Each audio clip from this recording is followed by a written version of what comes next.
Hey everybody, welcome to This Is Everything, episode number 10. 10, that's pretty cool. Hope you guys are still enjoying it. I'm enjoying giving them to you. So yeah, this is episode number 10 with Billy Mays III. Billy came by to my house and we had a really good, relaxing, chill conversation. We talked about a lot of stuff. Really lives up to the name of this podcast. It really was a little bit of everything. So hope you enjoy it. I'm just going to quick do some of the little housekeeping things at the top of the episode like I have been. I'm going to keep saying it because I want you to do it. Please follow all of our State Line stuff. We really have some great stuff happening. In addition to the current podcasts we have more podcasts coming out, and we have articles and all that kind of fun stuff. So please check it out. The website is state-lines.com. Facebook is facebook.com/statelines. Twitter is @tweetstatelines. Instagram is @statelines. And Tumblr is officialstatelines.tumblr.com. So please check all of that out. Again, please follow me directly on Twitter if you would like. That is @Daniel_Cura. And definitely follow Billy and all of his really cool stuff that he's doing. You can find him at Infinite Third on Twitter, INFINITETHIRD on Twitter, and check out infinitethird.com. That's specifically his Infinite Third music stuff. You can find all that stuff there. And then definitely check out Remember You Are Dreamng.com. That's another project of his. It's more of a collaborative type thing, and it's really cool as well. So he has some great stuff. He's a great dude. Please check him out. And that being said, let's get to the iTunes reviews. Thank you so much for everyone who's been subscribing on iTunes, leaving reviews. It's helping a lot to see how you guys are enjoying it. It seems like you guys are. So that being said, if you leave me a 5-star review on iTunes for the podcast and leave a written portion of the review so I can see your name, I'll give you a shout out like I am now. So this episode's shout out is for Matt McWilliams. Thank you very much, Matt. Those were some really cool things you said. So yeah, guys. Thank you so much. I'm done talking. Try to keep this kind of short. Really hope you guys enjoy this episode number 10. Hopefully many more to come. Here you go. This is Everything with Billy Mays III. Good evening, ladies and gentlemen. We have a special treat for you today. We have the one, the only. Welcome to the State Lines Network. What's up, man? You have a seat. Dog might just randomly sniff you. Until you pet him, but he's all good. Hey. He's good, dude. How you doing, man? I'm alright, how are you? Good. Thank you for coming. Thanks for having me. All good. So have you been? Everything cool? Yeah. Cool. I live in St. Pete now. Yeah, because the last time we saw each other was in North Carolina. Yeah, Black Mountain. A little over a year ago. We saw you the day after we got engaged. Because that was 4th of July, yeah. We went and saw fireworks together. Fireworks on that yard. Yeah. Tea place. That's awesome. Noel says hi, by the way. Oh, cool. But today. Absolutely. So what have you been up to now that you're back in Florida? Man, I lived in Land O'Lakes for a while. Really? Which is like way north. I grew up, teenage years in elementary school and stuff up there. So. Really? Yeah. Like actual Land O'Lakes? Yeah, I went to Land O'Lakes High School and everything. Nice. Okay. Yeah, I spent about almost a year there. Really? And then now I'm in St. Pete, and it's awesome. a different world. Yeah, it's totally different. I was about to say, yeah, it's two ends of the spectrum. Mm-hmm. I have love for Land O'Lakes, but it's always kind of weird going back. Like, I mean, my mom still lives up there and stuff, but like, I definitely really wanted to get out when I could get out. Mm-hmm. But it's a cool place to go back to. Yeah, I didn't mind it. I realized recently that I was kind of like, because it's rural and kind of it. I mean, it's bigger now, but I think I was just like in my younger, like coming out of college, just don't want to go back to where you were. But yeah. Recent times, I'm like, yeah, this place is pretty could you ride your bike and hit any lake you want. And... I found some great like nature preserves and stuff. Yeah. That, I haven't really found yet in the South. So, yeah, so it's just kind of chill, hang out, talk about whatever, no really agenda. I just like chatting about whatever people want to chat about. Cool. So, I like that. Yeah. I mean, I like some podcasts where it's like, it's specific, but I just don't feel like, I don't know. I don't like having a regimen of like, I write down some like random bullet points, but like, it's just whatever. Cool, yeah. We go all over the place. I like it. So, do you just go for how long, however long? However long, yeah. They've been ranging, about an hour. Some go a little bit over, some go a little bit under, but it's just wherever the conversation is comfortable ending. So it's been fun. But so what's new with? Are you doing any more Infinite Third stuff right now? Or I'm in a big transitional period, oh, really? In a good way, for Infinite Third.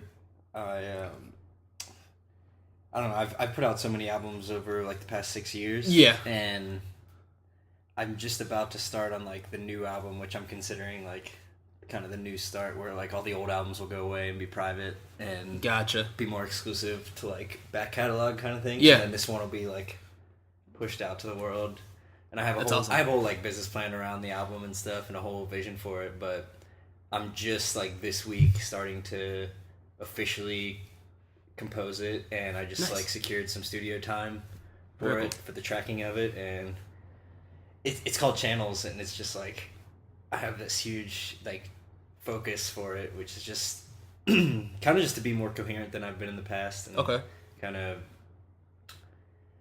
There's a lot of words I could use, but it's I think it's gonna be a heavier album than I've made in the past. Not to say it's gonna be like metal.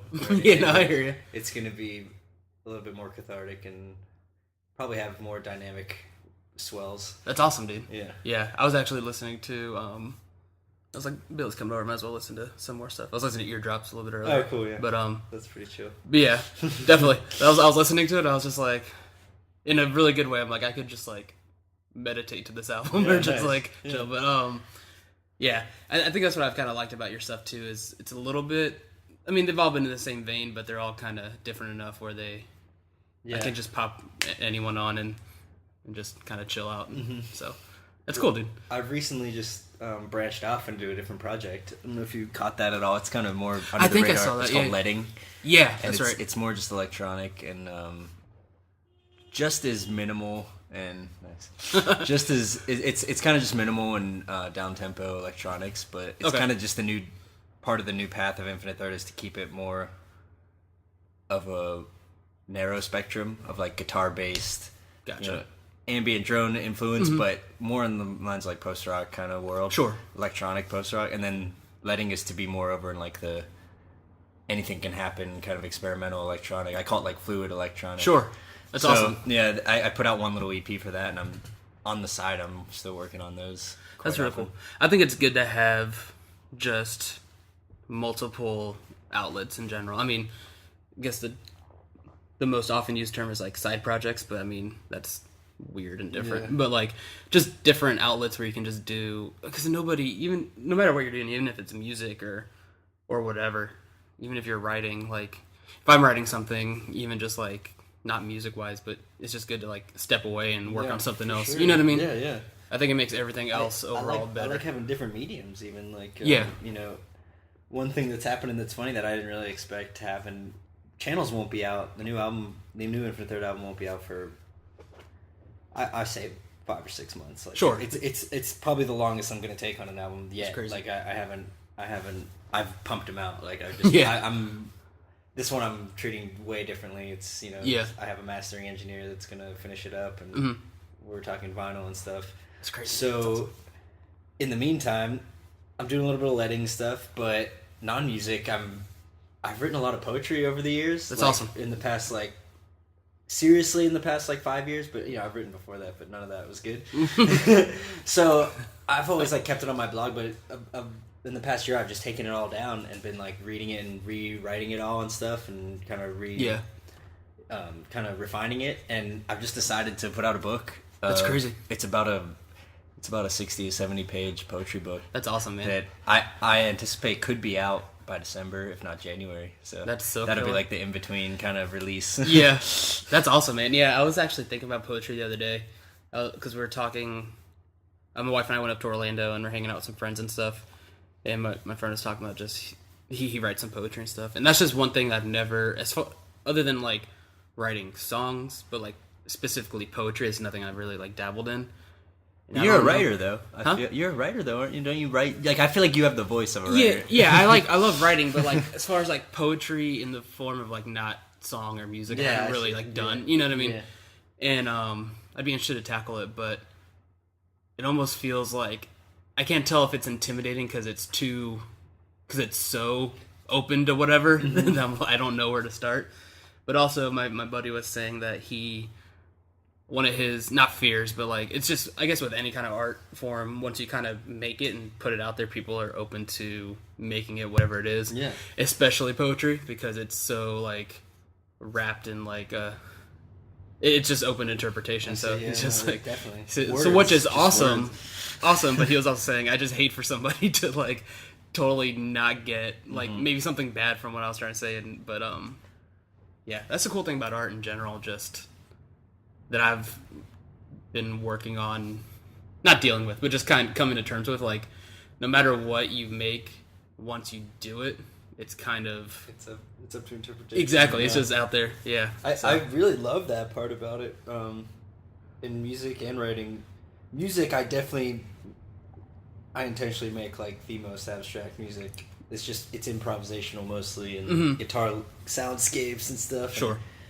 The best part about my live set is that I've had a whole spectrum of reactions or responses or critiques from the same shows. Like, so people will get exactly what they need out of it. Some people will say that they had like visionary trips of like, you know, and they were just totally energized from it. Some people will say like it brought them to like stillness and meditation, but it was like the same set. Heard, and some people just go through deep emotions and kinda, like process them during it. And I feel like that's what inspires me about it, is that it really doesn't matter how it comes out. It's just, or it doesn't matter what comes out. It's about like how it comes out. Like, exactly. If it comes out in like a genuine, like real processing of emotion, then it's going to be taken in that person's version of it. Yeah, and that's something that I felt like I've connected with like your music and what you do, because it just feels like whatever it is or whatever album or whatever, it's just definitely like a product of,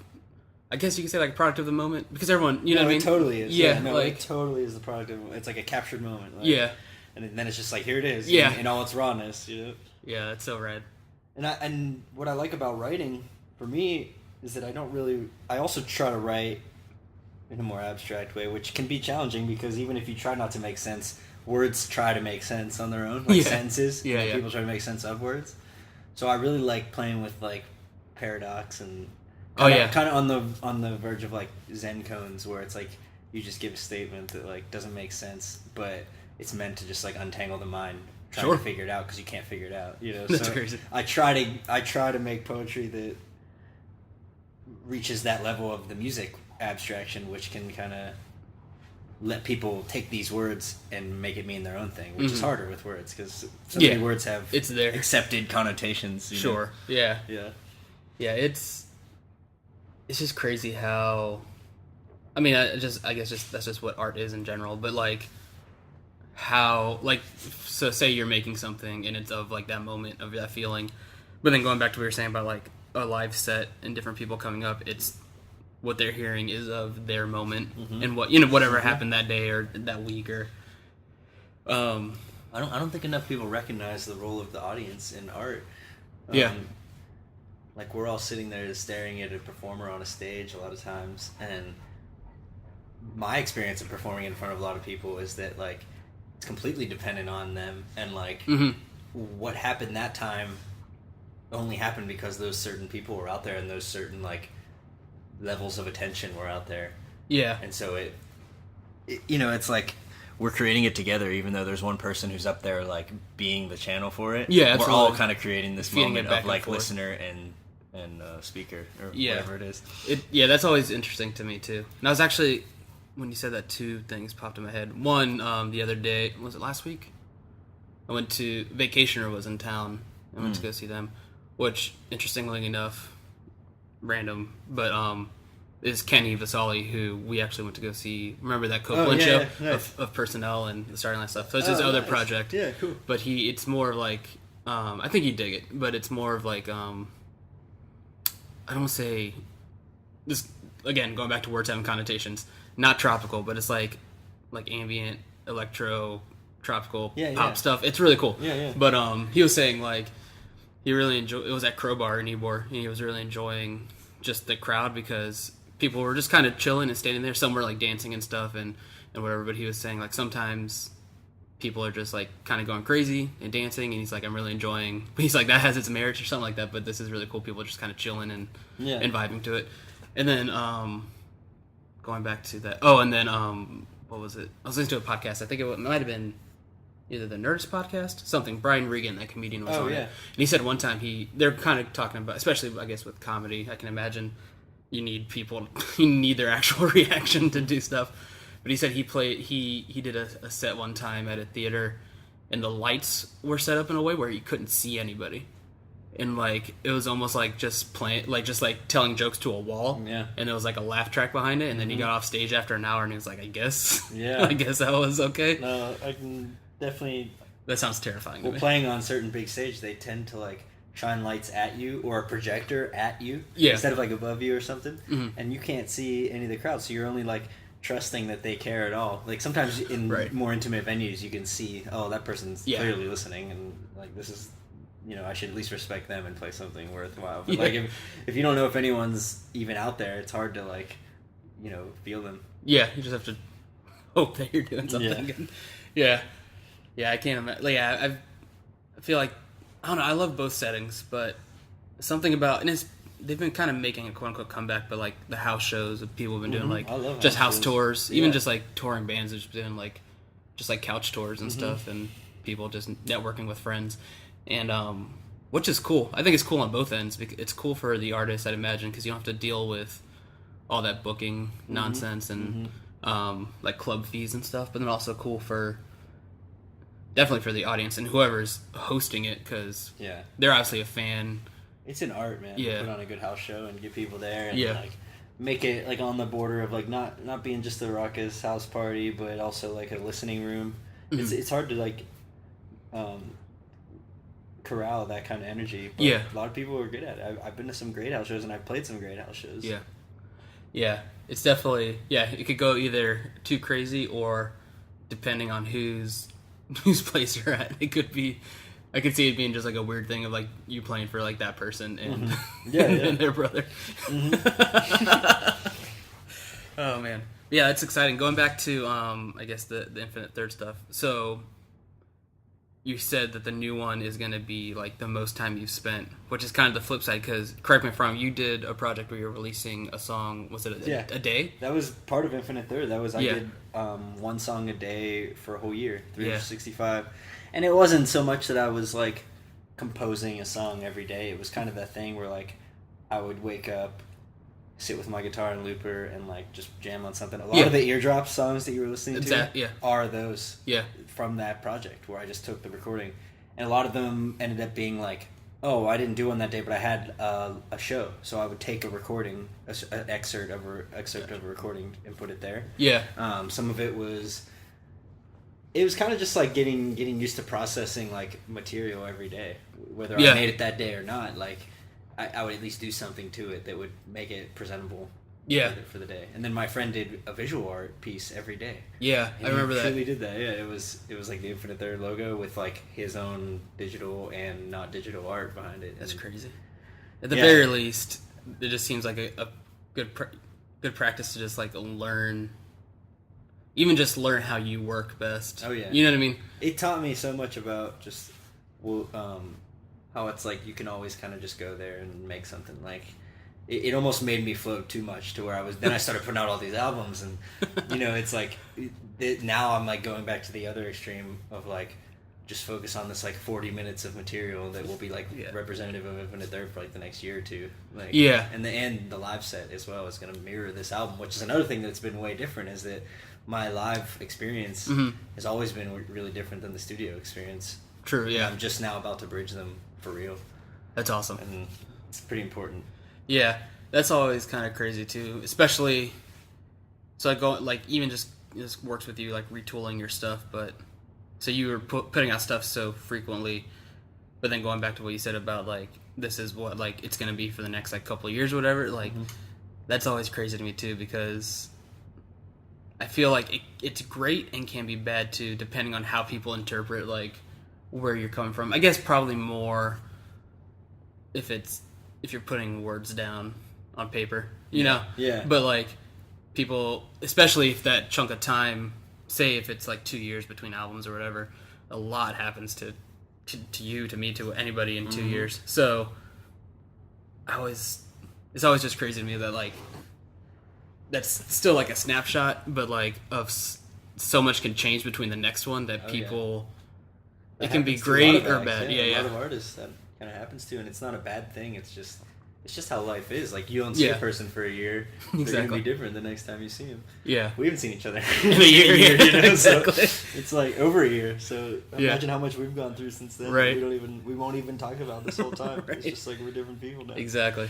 Yeah, just influencing stuff. I was listening actually to another podcast with and the guest was Davey Havoc from AFI, and he was talking about that, which I never thought about, but like AFI, he said, which is true, that's been his only band that he's been in, which is cool. But then he also said, but there's songs from the first album I wrote when I was a teenager that it's still that project, that band. So like people will ask like for like a song from when he was like, I don't know, like 20, or, you know what I mean? And it's just like, and I can totally get how that would be uncomfortable because if I had that platform to write stuff when I was that young, I would I would hate it. Like, I know, right? Looking back on it, I'd be so. I even look back at some of the stuff I put out early on, and like some of it's great, but some of it, that's why I'm privatizing a lot of it. It's just like it doesn't stand up for me. Whereas if I would have had the mindset that I have now, I would definitely have waited and refined the material more, and known. Obviously, I would have known more about mixing and so many things. But we live in a world now, thankfully, for this whole what we're talking about, where there's going to be time in between the next one. It's like I could put out this formal thing. Say I put it out in like March. Yeah. It just popped in my head. Like, I should put it out on the 3rd of the 3rd month. Like, okay, maybe that's like something I should do. Anyway, that might be too gimmicky. But let's say I put it out March 3rd, 2016. And that's like the formal presentation, like the formal release. But in between, to coincide with it, that like I would be touring. I'm planning to go to the West Coast and tour for the first time. That's awesome. Play festivals, play house shows, play venues. But I'm the type of person that even if there's a time, even though there's a year or two in between formal presentations, there's going to be so much content, like videos and live sessions that are recorded, and I'll probably keep a SoundCloud going with just like one-off recordings, and but I'm sure I will keep the. Knowing me, I'll put out like an EP that won't be like the official. Like I won't push it to the world, but I'll be like, hey guys, I've worked on this EP, and I just thought maybe I'd put out something different. Yeah, and I feel like it's good to have a structure, but also to the point where you're not limiting what you're doing by that structure. So like an EP or whatever, you know what I mean? But do you know about Mouth Council? It sounds really that familiar. I do. Yeah, it's I pretty much. This is like the opposite of Infinite Third, whereas like Infinite Third is like my, art, music / like emotional release, genuine creation. Mouth Council is like the silly, fun, looping that I do with other people. So I have a 5-channel looper and a microphone. I beatbox, and then I like sit in a circle with a bunch of people. Pass the microphone to the next person, they would make a noise, I loop that. I'm mixing on the spot, we're just making songs. We're all dancing and we're all singing, and it's almost like a drum circle vibe with like electronics. And I call it Mouth Council. I get booked just as much as Infinite Third to go and do this at like festivals because it's so much more accessible than Infinite Third. It's just like, it can happen anywhere. They're all like a blank canvas to start. So that's one thing that's amazing about it. But it's nice to have this like opposite kind of to balance it out to where I get so serious with Infinite Third. It's nice to just go somewhere and be like, oh, whatever, it's like let's just do this and leave it here. Yeah, especially if it's that kind of built into, especially all that improv or that anything can happen mentality's built into that project. That sounds like, even if something comes out weird, it's what it is. That's the point of it, It's amazing to see how different people you wouldn't expect like come out of the shell, even like someone who's quiet will end up by the end of it just like singing their heart out. That's awesome. And then someone who's like known for singing a certain way will do something completely opposite and silly, and you're just like, it's weird seeing people in like such a no one's the center of attention for it. Not even me. I'm mixing the song, like I'm making it cool, but it's not about me. It's like it really couldn't happen without the people. You're just catering to what they're doing. It is such a collaborative thing in that it's interesting to see how even performers come and they like kind of let their ego aside and just kind of do it. So one thing that I'm starting in the next like month or two, I've already kind of started it. It's in progress, but basically turning Mouth Council into just going from with just an impromptu, spontaneous vocal jam that happens. It'll always be that.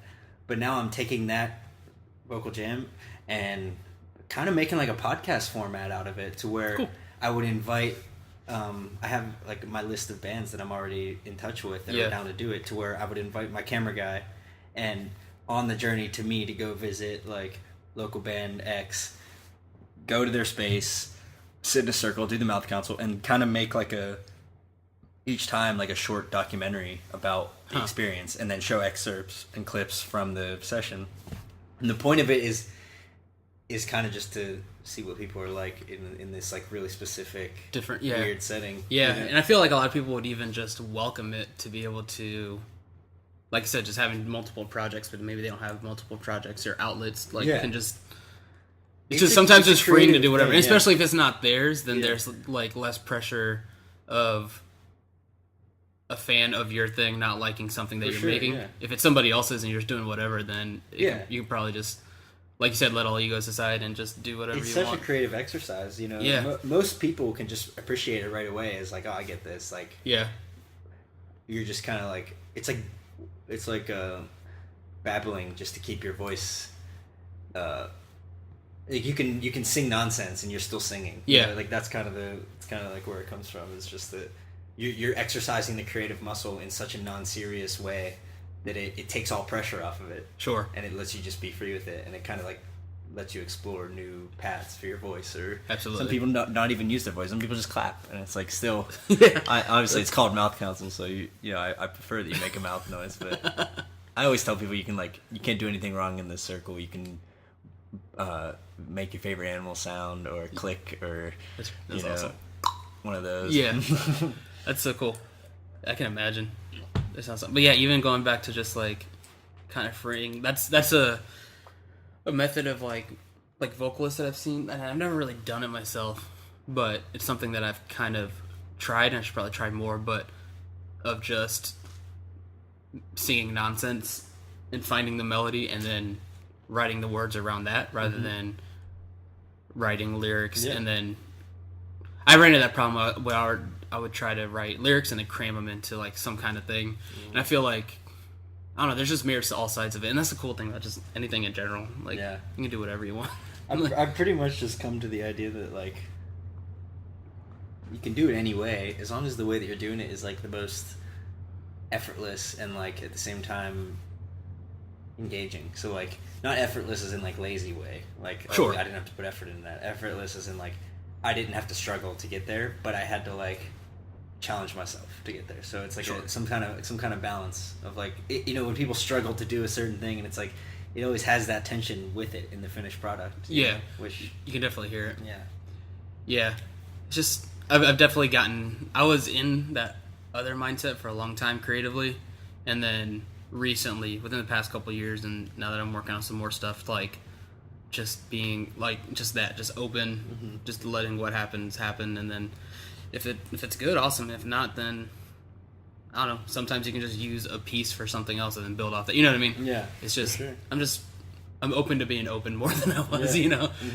Especially in I'm learning that just in all aspects, but even creatively, just not everything's going to be good all the time. Yeah. Sometimes it's going to be okay. Sometimes it's, like I said, you can build off of it, make it better, but or sometimes you just throw it away. Yeah. No, I feel you on that. Sometimes you got to let them go. And that's the thing too. I've gotten into that creative struggle of wanting a certain thing to work so badly that you put so much stress on it that it ends up just wasting time. Even if it's like, say, like a week of just, even if we're using an example of like a song, just trying to make that something work. Yeah. And then you just end up having to trash it anyways, because it's just, once you force something too much, it just gets weird. Yeah. Well, there is something to say about like the natural like catharsis of making something, whereas like it's like a birth pain, like a not there's two different kinds of struggle. There's like the natural kind that like everyone must go through, and then there's the kind of like that you're self-inflicting and indulging in. Yeah. Which I think is the difference here. And I think every piece of art, as you will have a moment of struggle, but overall, I think the project would best be reflected by like effortlessness and like flowing. Yeah. Rather than like or even not forcing. Yeah. Or even not abandoning that whatever that project might be, but like we were talking about before, just leaving and just sometimes working on something else completely, and then coming back with fresh eyes or ears or whatever you're doing. But it takes so much trust to make art. It's like you have to like trust that like, or it takes trust to finish art, because you're kind of trusting that like you can move on and that something else will come. You know, like, I want to do something else. You know, some people never finish art. Yeah. Because they're scared or something. Like a lot of people don't finish, and I'm almost like I finish too much. Like I'm learning now that I have to not finish so fast. Like enjoy the ride more. You know. Yeah. Yeah, I'm definitely one that oftentimes when I'm in it and making whatever it is, I'm really pumped on it. And sometimes I just critique myself too hard going back to it or looking at it like maybe like a month later or whatever, and just being like, man. Because the same thing, it's like and that could be just like a product of a moment thing. That's something that you make at that time, and then maybe you had a better week the next week and you look back, or vice versa or whatever. You're just in a different state, and then that could probably be a big influence on just critiquing what you did. Because what you did at some point meant, if you're letting it come out of like natural experiences or whatever, that might be a good precursor. Even for like the podcast, like that's part of the good thing about doing this podcast is the structure of almost being like I'm on a schedule. Yeah. So like no matter what, every 2 weeks I need to put something out. So like I'll record a podcast and love it, great conversation, and then I try not to edit it. That like I maybe get like a day off or something, and then that day off I'm like, man, I just run it through my head. I'm like, was that good? Like, should I have taken the conversation there? And then I go back and edit. I'm like, oh, that's fine. Yeah. Like, what does it matter? Like, and then either way, even if it weren't fine, I got to put it out. Right? You know. No, so it's good. It can be good to have like forced discipline on yourself. Right. You know? Yeah. It's crazy. So, what else, man? How? Like, aside from there is one more thing. All the crazy. It's like one of the projects. I mean, oh, okay. It's not music. I mean, it kind of is the umbrella of all this, but we have Remember You Are Dreaming. Yeah. Which is kind of call it like a collective, but right now it kind of just exists as a channel where we make videos and kind of just collaborate and just put out interesting things, but you know, it has the potential to turn into a label / artist collective, which there are a lot of people that are like representing it at this point, so that's awesome. Good. But we call it Ryad, you know, for short. But RememberYouAreDreaming.com is a working website where we we have the YouTube channel. But there are plans for that to grow more and more. And that's the same like label project idea? Did you tell me about that when we saw each other last year at North Carolina? Yeah. Because you were like on the cusp of like, I don't think you had told anybody yet, but like, man, I'm working on this or whatever. Yeah, so it was probably that then. It's probably that. I mean, it's been around. The idea it started out just I would hand out cards that say "Remember You Are Dreaming." Yeah. And about the URL, and like just kind of slowly saw where it was going, and now it's just kind of like a brand. You know, it's. I intentionally keep it really undefined. Yeah. So it can represent anything, and I can throw it onto something to give it like the coherence. Sure. You know, a lot of poetry videos, spoken word videos on the channel. A lot of live sessions. Yeah. With artists, and a lot of like intimate, like sitting on the couch and they're performing a thing, that kind of thing. You know, a lot of handheld, kind of just like you're sitting there in the room with someone. Yeah. Intimate things. That's awesome, dude. But it's for me, it's just I'm kind of just I love the collaborative part of it, where I didn't define it that much, so if I meet someone and they're into it, I can totally just mold it to what they're doing, and it fits with them for that moment. Whether, you know, whatever they are, like hip hop artists or whatever, I can just kind of work with them in that sense and see how far they want to go with it. Yeah, that's really cool. Yeah. I think I'm just, like I said, just a fan of just doing whatever. Yeah. So I'm past the point of just, I don't know. I don't do well with structure. I do like some structure, but like within the small parameters, just I love being free just to do whatever you want, you know. Yeah. And that's the thing too. It can be whatever. Anything can be like this is gonna sound super existential, but like anything can. I don't know. I'm just. It's like, why the fuck not? Right. We can do whatever we want here. Right. And, Yeah. You can always change what you're doing, or just do something different, or it doesn't matter. We're all kind of raised, I feel like, with this idea that like there's someone who knows what's going on or what needs to happen. You slowly find out as you grow up that like no one has a clue. Yeah. And it's kind of like provides me with relief that I don't have to know anything because no one else does. Absolutely. That was something interesting I heard the other day.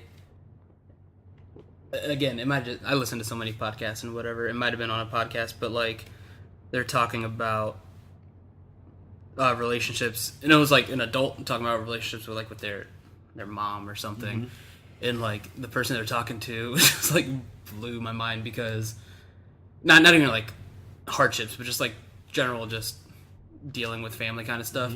But they said something that was just like crazy, and it was true. It's just like your mom, like you're dealing with being an adult and having a relationship with, this instance, your mother, the same way like your mom is having an adult child for the first time. You know what I mean? Yeah, so like she doesn't know what she's doing either. Everyone's just new. We're all just trying. No one knows what Yeah, we're giving it a good try. With I was like, know. damn, yeah, my parents don't know how. Like, I mean, I have an older sister, but like, they haven't done this before. Yeah, and especially with parents, that you expect them to know. Know everything. No, that was a huge like part of my experience in the past like 10 years was just meeting my parents as like adults. You know, and like as an adult and kind of just realizing they're just trying to fight their way through it, just like I am, you know? Right. Or realizing that I'm one of them, like we're all just kind of the same, so they happen to be in this role that's like responsibility over another human. And I happen to be in a role that's like have somebody who has a responsibility, which we all have this experience of having a parent pretty much, you know, like everyone has a mother, but we don't all grow up with them, we don't all know them, so that's a whole other issue. But I remember like it wasn't like an exact time, but just like I feel like looking back, it's just like all of a sudden you're like, okay, my parents are people. Like, like you grew up with that mindset so long of like your parents are just like superheroes and know whatever's going on. And then as you get older, like I remember one time, like my dad he and I were just like out having lunch, and he was talking to me. Cause my parents are divorced, so he was talking to me about like relationship stuff, like with the girlfriend he had at the time. And I was like, my dad's just a dude, like talking about girl problems, but to me, which is just ridiculous. But everyone's along for the ride. Nobody knows what the hell's going on for the most part, no matter how much we pretend. That's funny. It does make me laugh. Just everyone's serious about what they think they know, and it's like something's gonna come along and prove that one wrong. Like whatever you're thinking right now, if you're that like clenching to like an idea, you clearly haven't had your world shattered by something that you thought you knew and then it wasn't true. And I mean, I'm gonna say getting older, but I mean I'm 26, I'm not old, but it kind of leads to what I'm saying. Like I'm perfectly content with the idea of in 10 years down the road, looking back at me now, I'm being like, he was full of shit. Yeah, like, right. You know what I mean? Definitely. I'm already anticipating that for myself now. I'm 29. Yeah. I'm anticipating like 40-year-old me being like, oh, what an idiot you were. Like, I love you, but you're crazy. Yeah. It happens now. It'll be different because the different age range, but like still now sometimes like random things will pop in my mind, like when you're a teenager, like, man, you did that. You were like, you're stupid. Just like I just like shake my head at stuff that I've done. Yeah. Like, you're so dumb. I can only imagine it doesn't stop, which is kind of cool and terrifying at the same time. Man, what's your take on like death? Like, what is your relationship to death? what have you experienced of it, and how do you think about it in a daily? Sorry to put the Oh, no, it's all good. I'd rather go there with the conversation. Let's do it. Yeah, no, that's awesome. It's been different. I've had quite a few experiences, and I haven't.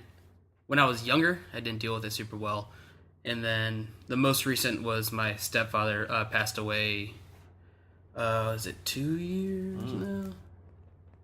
Pushing. The timeline just gets all fuzzy after that, yeah.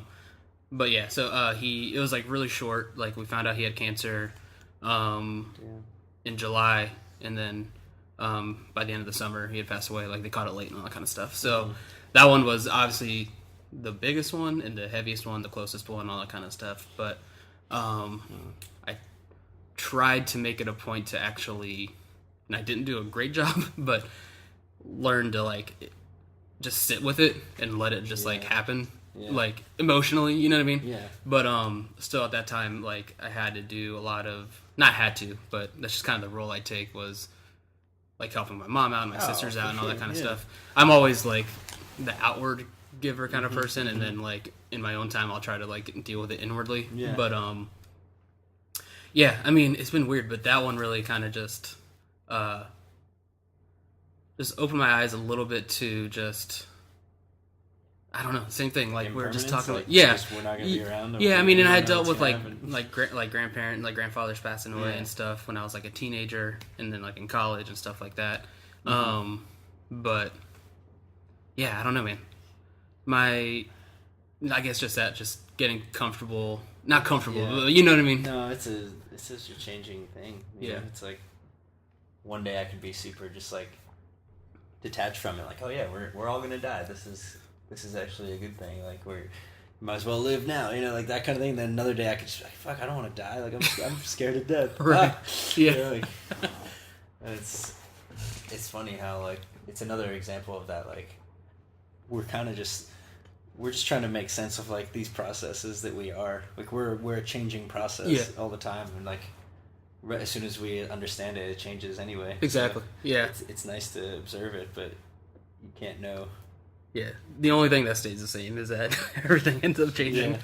But yeah, how about you? Like, well, I mean, I know you had your experience. Obviously, my dad was the closest person to me that ever passed away, and that was 6 years ago now. Was it already? Jeez. And I felt that I took it better in the first 6 months to a year than I did like maybe a year after that. For some reason, I don't know. Like it kind of just as the reality sank in more and more, it was like, wow. But it had so many ups and downs that I can't really say I did well or not well. Yeah. It just was what it was. And it still kind of just is what it is. And now it's kind of a relationship of like trying to remember who he was as a person. Like I spend so much tribute time on like his public persona and that kind of thing, and his caricature of him, that it's hard sometimes to remember just like what he was like to hang out with and stuff. Sure. And that's kind of like where it hits me then, is like remembering that and being like, oh man, like, you know, he was just like my dad, like a guy. Yeah. And I'm the only one who knows him that way, so exactly. There are times where it still just hits me, and I'm, you know, I have to like have my day of just kind of grieving again, which is, you'd think it would not happen anymore. But no, and that's something I learned too. It happens, and you try to deal with whatever that day is. But I had the same kind of experience. Like, so when my stepdad first passed away, like dealing with all this stuff and like just helping out the family and doing all that kind of stuff, but like. Really, it was really weird, but it might have been like 6 months later. I don't know. Maybe not a year. But again, being like an outward like person towards others, like I saw online that somebody that I knew, the father of some girls I went to high school with or whatever, and he worked at the high school. He had cancer and stuff, and he was being admitted, and it took that. Then I just like lost it, and that's when I like broke down and kind of started like I was alone in my room. I was like, shit, because then like I don't know. Sometimes I do better emoting, knowing that like other people are kind of going through stuff, and I'm like, that family's going through the same thing. That like that like his was longer, but it's like being able to relate to someone else's struggle. Yeah, I've had over the years a lot of like acquaintances and friends who lose their father Mm-hmm. reach out to me like the day after or something, Really? saying like, how do you deal with this? Like, it's just all hitting me at once, and they're overwhelmed. Yeah. And it's in those times where I'm like, I actually feel like it was meant to be this way. Like I was meant to be someone who, I don't know why they're asking me. Like, do I put out that kind of like? That's the first question. Is like, do I put out this kind of like wise about this subject kind of thing? And I guess when I think about it, like I have been kind of public about my sure? grief Yeah, and sure. stuff, so Yeah. I could see how they would think that. But I really, first of all, I appreciate it that they would even trust me with that, like sharing. But then second, I always kind of like in that moment, like I sit with it and I like channel some words that they might need to hear, and I don't know if it ever really helps them, but Yeah. it seems to like connect us and hopefully shine some kind of light on what they're going through, or at least let them know that someone else went through it and got through it, which is really all we can provide each other. Yeah, exactly. It's like, hey, you're gonna be all right. Yeah. It's gonna pass. Yeah, and that's the thing. And it's weird. And I've learned everybody's different. It's always different. Oh, yeah. Like, just because somebody doesn't like either talk about it, or I don't want to say dwell on it. That sounds like derogatory, but like doesn't mean they're not dealing with it. Yeah. You know what I mean? That they're not outwardly. Yeah, it depends on how Mhm. people show it different ways, or don't show it at all, Yeah. or like you said, some days are great, and then some days randomly, like some days I was just like, man, I really miss them today. Like, Yeah. It's just weird. Mhm. And it's weird. I remember the first, like I think it might have been a couple months after, like it was selfish, kind of, but like I wrestled with it for a while. Was like, so we went on like the St. Jude Cancer Walk and all that kind of stuff. Mm-hmm.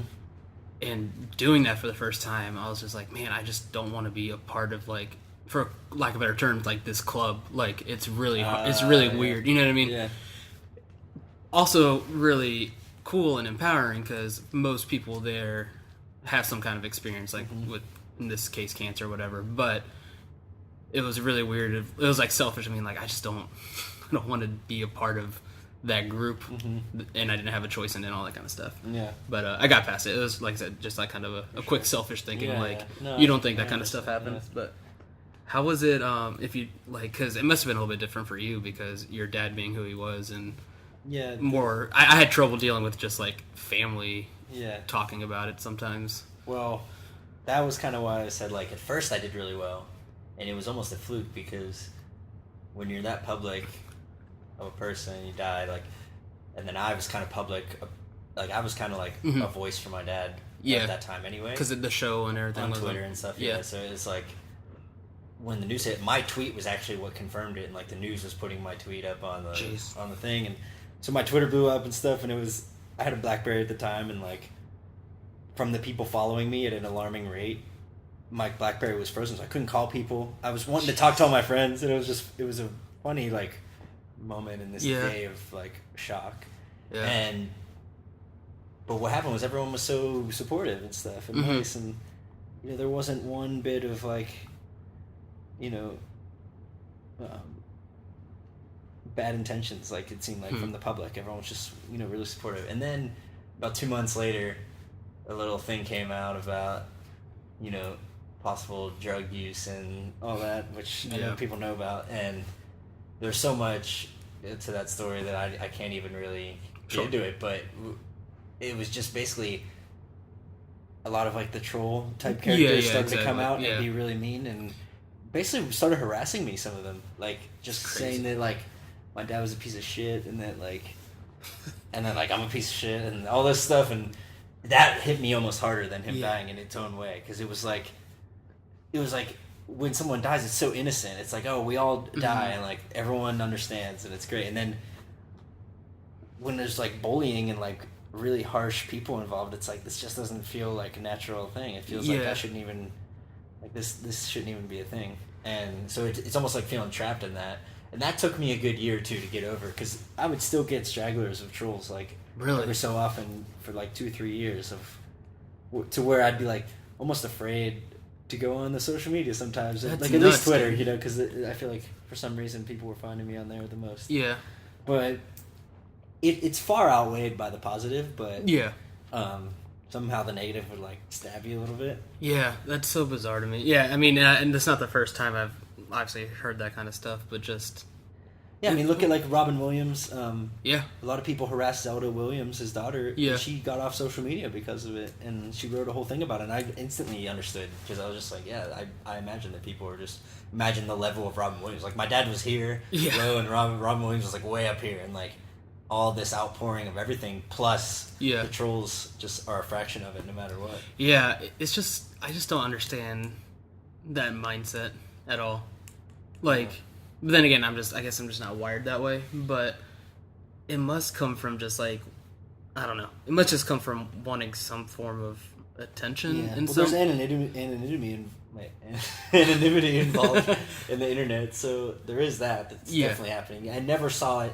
You never see it from someone who's too like open about who they are. Like, sure. You know, like I've never gotten a like personal like Facebook message, or I've definitely never gotten an in-person like talking to someone, and then they're just by the way, your dad was a piece of shit. Yeah, like, no one's ever said that. So yeah, and I mean, I would be willing to bet that the people that did send you that shitty stuff wouldn't say it to your face either. Yeah. You know what I mean? Like, I don't know, and it's just so bizarre. And I guess it just has to do with like being quote unquote like in the public eye. People. Yeah. Feel like they have some kind of connection to you and they can say something, but like you even mentioned earlier, like obviously common sense would say that your dad wasn't that part of him the entire time. Like you said, he's sometimes just your dad that you hang out with. So like those people saying that stuff obviously don't know you or your dad, or they're just saying stuff to say stuff. I think with like celebrity culture, it's hard to imagine that even celebrities are like full spectrum people that exist with feelings and, you know, complex life. This is going to sound so dumb, but part of my brain sometimes is like, just think of like whatever celebrity that paints himself or just has like the perfect image persona, they still poop. Yeah, I just imagine like they have a toilet somewhere. I love it. Yeah. You know what I mean? Like I love that. I use that all the time. I think about that because like everyone just has to take a shit and they can't control it. They're just like, I have to shit. Like it's just, I always think of like an enlightened being, just like, yes, you're totally like in tune with the world and everything, and then like you get home and like you just can't not shit. Right? Like you're good. It's gonna come out of your butt. Yeah. Like that, I just love thinking about that. Anyone who's like put on a pedestal or anything, the president. There was a whole series that someone did of, I think they were paintings of basically all the world leaders taking a shit. Like, and it like really puts it in perspective.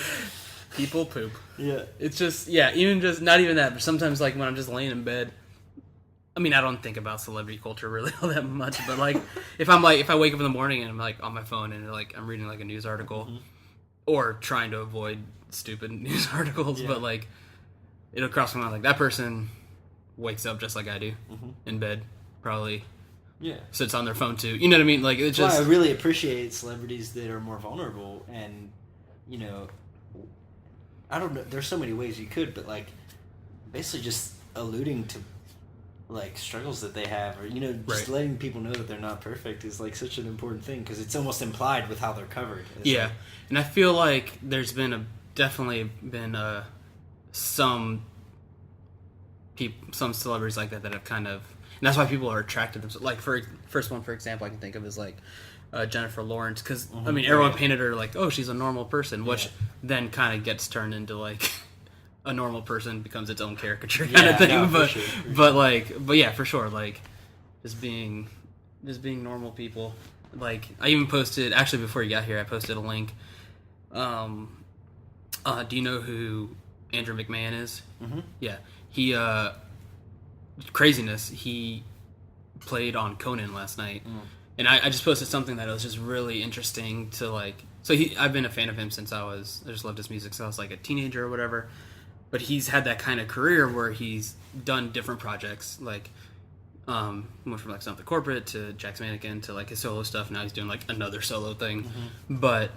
So he's been doing music for like as long as I've been listening to like music that I like listening to, but he's had that career where he's kind of been open I mean, not like doors wide open to everybody can see your world kind of thing, but just straight up communication with fans. Cool, and I guess that comes through with like even like some of the songwriting. But that being said, all that stuff, you kind of follow his trajectory of like being like a teenage pop punk kid to being like on one of his records, like he battled like cancer and stuff, and he came out of it, and he does a lot of stuff like that. So he's been transparent through all that kind of stuff, and now he's arguably like the biggest he's been with his new project. Like every time I turn on the radio, it's like his most recent song. But the craziness is that it's a song about like his daughter, like before she was born. So like it's just kind of crazy that like it took all those projects, and now he's like hitting like the radio and playing on Conan, and somebody same night sung one of his songs on like an audition for The Voice or something, which is crazy. But watching that video of him playing on Conan was less of like really excited fan, but just being like, man, I'm proud of that guy. Yeah. Like, you know, for sure, yeah. And it just has to do with like just being open, I guess, like just to people. That, man. Like, there's something about sincerity that it's just warm, you know. It's like you can kind of. Oh. Hey, that's my dog freaking out. Come here, buddy. You're good. Well, I noticed that only recently have I started like being comfortable talking into a microphone before or after my sets. I used to keep it so like a wall, like an ominous wall of like I'm just gonna make these sounds and it's gonna be really weird and we're all just gonna do it. And I would even when I would talk, it would be awkward and I would just like not know what to say. But lately, I've just been. I don't know how it happened. I really love just like being up there. I'm already being vulnerable with like the music. Just like improvising is like already just like, oh, anything could happen here. Yeah. But now just talking, I feel a lot more comfortable. And I noticed that it's just like, it's easier to connect with people after the set when I talk to them because I was already kind of like saying like, yeah, I'm just the dude up here messing with knobs, you know? And guitars. Various things. I'm just seeing what's going to happen with them. Yeah. I think it's definitely just a wave, as with anything. Just things go up and down, come and go. And we're definitely, I feel like, in that stage where people can tell when you're not being sincere. Well, there's the other side, which is like sarcasm. It's kind of like, I feel it's part of what's happening now. Is like in response to like, a lot of people just go to sarcasm as like I guess a response to intense emotions or something, but. I've never really been like that cool with just like extreme sarcasm to where you just can't tell who someone is, to where it's like, it's like a facade. Sure. I love some sarcastic humor and stuff, you know, and like, but at the same time it kind of baffles me. But I know why it exists, you know, almost as the other side of the coin. In that way. There's like a balance with it. You can be sincere with sarcasm too, which is funny. Like sincere-casm. You know, so like, it's just such a weird place to be. It's like, maybe you need a little both. I don't know. Yeah, it's probably a good balance. I know personally I try to find like levity, and I'll not when it's inappropriate, but like I'll joke sometimes, like just kind of cut the tension, because I always just like I said, I just like helping other people more than like I do myself sometimes. So if making a mood lighter helps, but like sometimes I can be sarcastic, sometimes it can be like totally unrelated. But yeah, there's definitely I think it might have been, I saw Pete Holmes and Rob Bell. So it was Pete Holmes when they came through town, and he had a piece in like their 2-man show thing about that, but just like, it's not, to a point, it's not clever anymore. It's not clever, and it's not like, it's not real. Like you said, it's not real. Like it goes to the troll level at some point where it's like you're just kind of trolling everyone, and it's like, oh, you're good at trolling people. Like, how good are you at just like being yourself and like, you know, connecting? It's kind of a thing, you know? Right? Where it's not that it's a competition. It's just like there comes a point where why should we not like just connect with each other in some way, like over something, even if it's about sarcasm? There has to be a connection made, you know? Yeah, man. For sure. I mean, I agree with all that. It's just, I don't know. I'm just a big fan of just people being people. Yeah. Like, being open to stuff changing. Being open to... Yeah. Being open to being wrong. That's something I've learned, that I'm totally open to being wrong about everything. To the point where, like, it doesn't, like, I'm almost cautious of, like, deciding this is what I believe about a thing. Yeah. Because I kind of don't. I'm always kind of, at least mentally, just, like, debating different sides of it. Yeah. Which I think is good. I don't know. For sure. Like, again, in 10 years I might think I'm an idiot, but Yeah. right now it feels good. Mm-hmm. But, yeah, man, that's good. Anything else on your mind pertinent? I think we've covered a lot of ground. I think we've covered a lot of ground. Appreciate We're this actually just conversation. hitting an hour. Oh, really? Yeah. Nice. It went by really fast, actually. But, yeah, man, anything else that you're working on or that you want to tell people to check out? No, I think that's it. Like, Infinite Third and Mouth Council are like my two different things, and then obviously Letting's like something that'll be a little bit harder to find, but you'll find it if you look for it. And it's like Letting. Yeah. And Cool. yeah, that's it. Awesome, dude. That was good. Yeah, I liked thanks, it. man. Thank you. That was awesome. Can we still just chill for it? Or? Yeah, Okay, let's cool. I hang. didn't know if it's like I have to leave now. Do you want to end with the tagline? Or What is it? What do I say? It says, it could be worse. Do I just say anything besides that, or just that? You can, whatever you want to do. It's up to you. It could be worse. So good.